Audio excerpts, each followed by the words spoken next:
বগুড়া শহরের মাঝে বয়ে চলা এই করতোয়া নদী।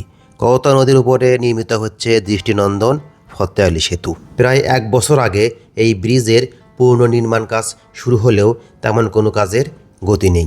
এটি নির্মাণে প্রায় 40 কোটি টাকা বরাদ্দ দেওয়া হয়েছে।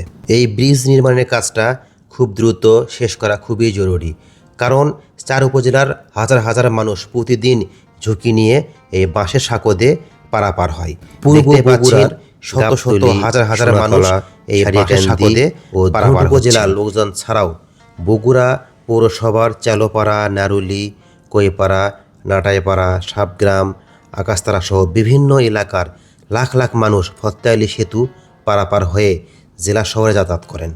আমি বগুড়ার একজন স্থায়ী বাসিন্দা হয়ে কর্তৃপক্ষের কাছে অনুরোধ জানাবো, খুব দ্রুত যেন এই ব্রিজ নির্মাণের কাজটা শেষ করা হয় এবং জনদুর্ভোগ যেন লাঘব হয়।